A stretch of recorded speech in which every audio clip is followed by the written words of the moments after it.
Welcome to Multifamily Live. I'm Keely Rusi. And I'm Jason Yarusi. Our mission is to help you unlock your full potential as a multifamily real estate investor. So you can do more deals, bigger deals, with less stress, keep more profit, and free up your time. Multifamily doesn't have to be a mystery. It's time to go live. All right, so welcome back to Multifamily Live podcast. Super excited to have LeAn Wortman on the show. Hey, LeAn, how you doing? Hi, Jason. I'm doing great. Thank you so much for having me. I'm really excited for this. Yeah, it's like to have you. And so LeAn grew up in a remote island in Southeast Alaska where homesteading and subsisting off of the land was the custom. Worked closely with her father in both commercial fishing industry, spending months at sea, and with his real estate investments on Prince of Wales Island. At a young age, she learned the importance of hard work, how to use tools, the basics of residential construction, and how to operate heavy machinery. And after graduating from the University of Alaska with a bachelor's in biology, which of course makes sense, right, for Alaska, as we're getting into it here, and a minor in anthropology, she obtained a 100-ton captain's license. Wow. Went on to manage and operate a remote high-tech salmon hatchery, and she also worked in a research vessel with the state of Alaska Department of Fish and Game, participating in studies on the waters of the Gulf of Alaska, the Bering Strait, and Bristol Bay. Despite her love for sea and nature, LeAn felt the entrepreneurial urge and duty to start her own business in real estate development. Her passion about this mission to make the world a better place one home at a time through using green building practices to create energy-efficient, eco-conscious homes.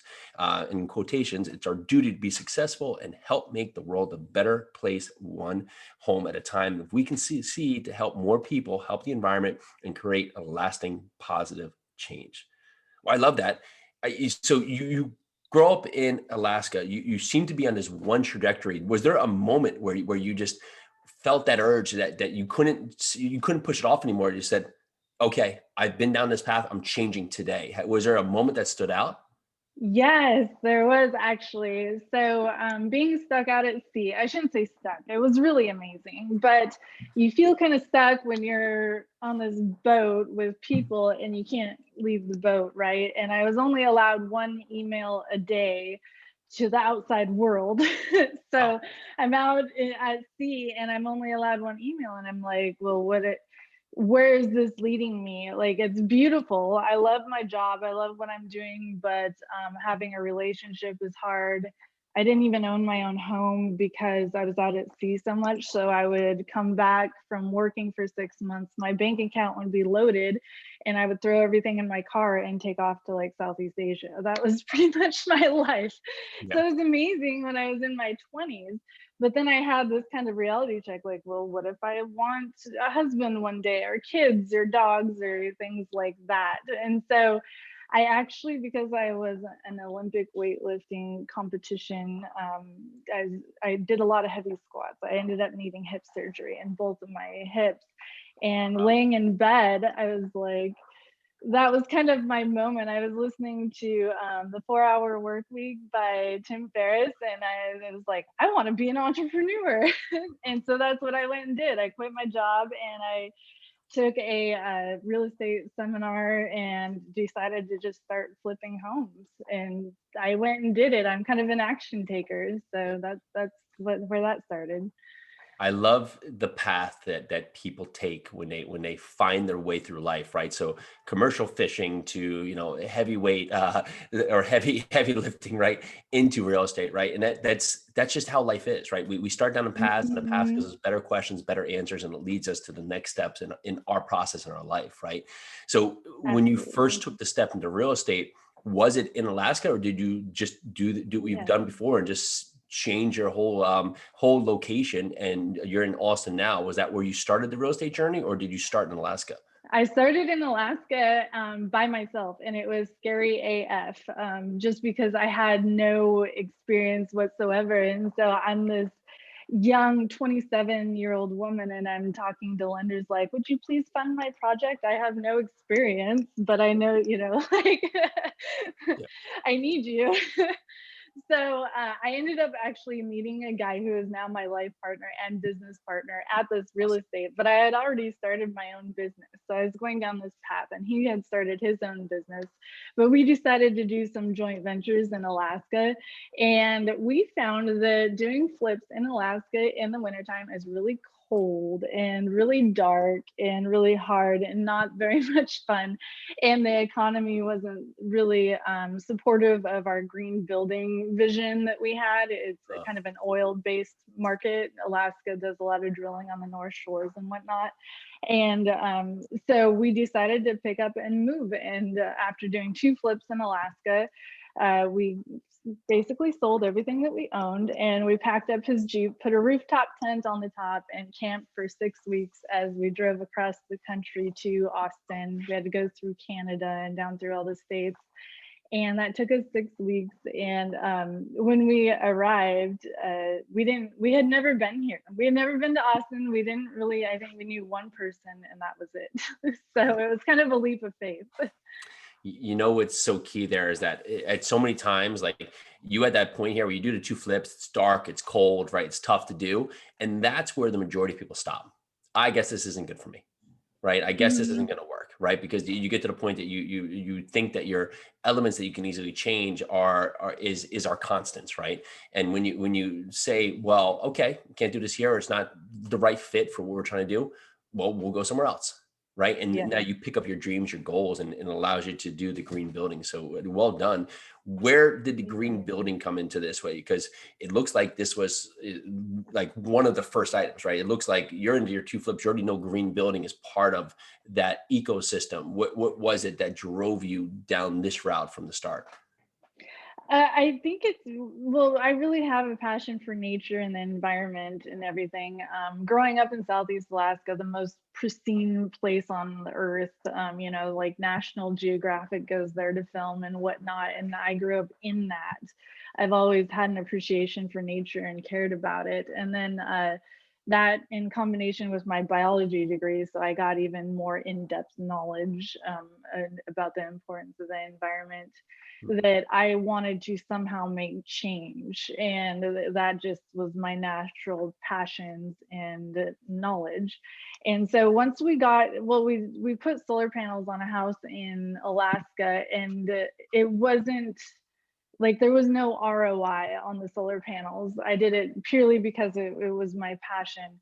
And there still really isn't a huge ROI, but we still do it here in Austin, but it's better received. People love what we're doing. They love the vision, they love the mission, and they can stand behind it. Our investors like it, the buyers like it. It's an all around good mission to have that speaks to people's souls. So in combination with, I started a nonprofit. So for every acre that we develop, we create 2 acres of certified wildlife habitat. So it's just really the mission and what's behind basically our vision or our business. We found that tough with multifamily too, because solar, right? You have to look at it from like, is this a return that we can generate within 3 to 7 years? And particularly not, you just can't, right? And so typically solar doesn't become that option, which is unfortunate. What other green building practices are you putting into effect with are you doing flips? Or are you doing new construction? We only do new construction now because it's much more difficult on rehabs to achieve any 5-star rating that we're going for. We go above and beyond the 5-star rating. Even in Austin, there is the 5-star rating energy efficient program that they have here at the city of Austin. And then we're also doing just going into passive house, and that originated in Germany, and that's actually even more intensive than the Austin Energy Green Build rating here in Austin. And we're actually going into ICF construction, and we've wanted to do ICF, but now that the lumber prices are so high, it kind of makes sense to make the transition now, which makes homes even more energy efficient. And you're not using timber. So yeah. When you think about your end buyer, right? What is that education process been for going from, typical construction and talking about, passive, like how has that education been? And I'm sure once they understand it, they love it, right? But from the concept of just understanding what it is, how have you educated the market? A lot of it is in marketing. We do a lot of education there, and then we have 15 employees, and one actually is getting certified in the passive house construction, and he is kind of the person that is put in charge of getting the knowledge out there. So we have at the end of the process, we have a homeowner's manual that goes into everything that was put into your home, how to use it, how to run it, everything like that. Of course, they've already got the education and know what they're buying, and they're really excited about it. But basically, it's a lot of outreach and, like you said, education. Most people don't know what a passive house is and what makes that different from a regular house and why it might cost a little bit more. But in the end, they get a great value and return on that investment because it's just such better quality. A passive house with ICF construction can last 200 years, whereas a normal typical timber frame home might last 60, before it's getting demolished and going in a landfill. Interesting. So it quotes at 200 years. Hmm. Very interesting. And how has that done with your process, even educating the towns, right? So I'm guessing the next part when you go to permitting and some of the other things, how has that process been in terms of keeping yourself in a timeline that's most productive for you? We actually haven't even permitted our first one. We're in the process, so Oh, cool. I will Okay. have to get back to you on how Oh, all of cool. that goes. Yeah. Yeah. Oh, I love that. So yeah, I'd be curious. Sometimes you find that the towns like I found a lot in our businesses that you'll get a no a lot if people just don't understand what you're doing or just don't want to look any farther or are just confused, right? And so especially when you're going to new building modes or new just anything, right? That's outside the box of their standard like cookie cutter thing.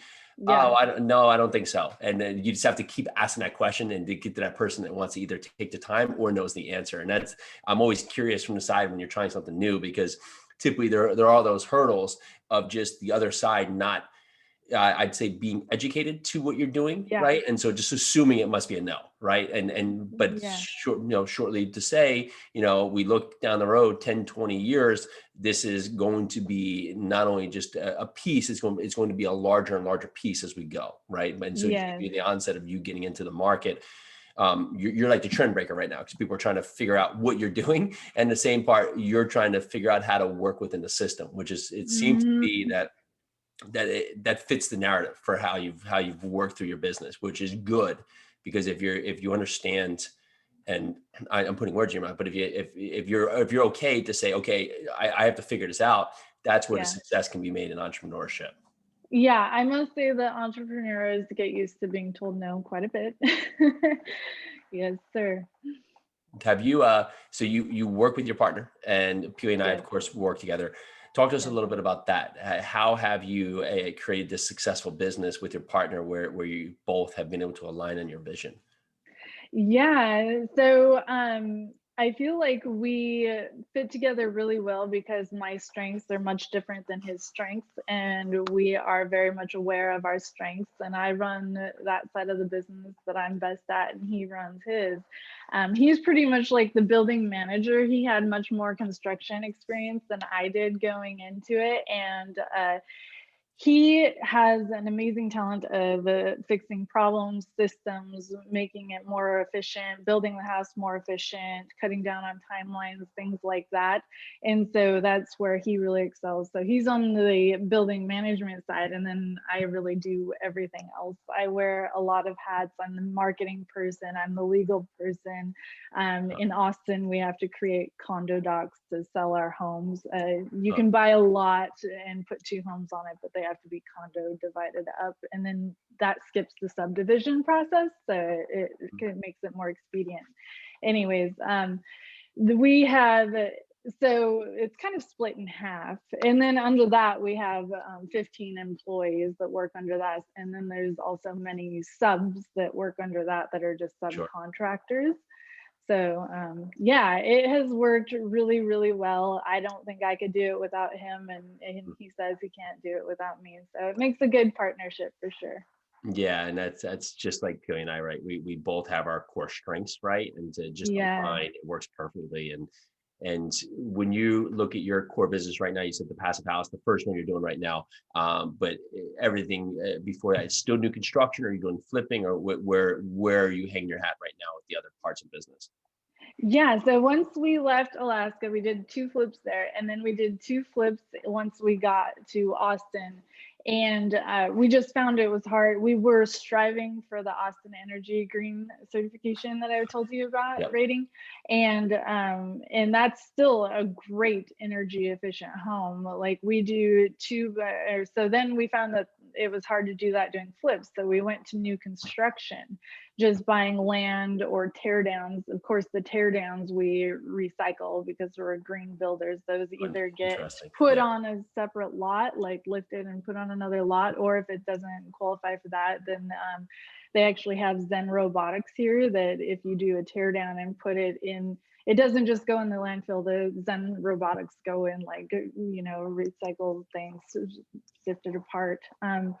So what we do is buy land, and we'll put new construction on it. And there's 2x6, 24-inch on center framing with spray foam insulation. We do exterior foam board insulation. We do heat pump hot water heaters, which are more energy efficient. We do heat pump HVAC.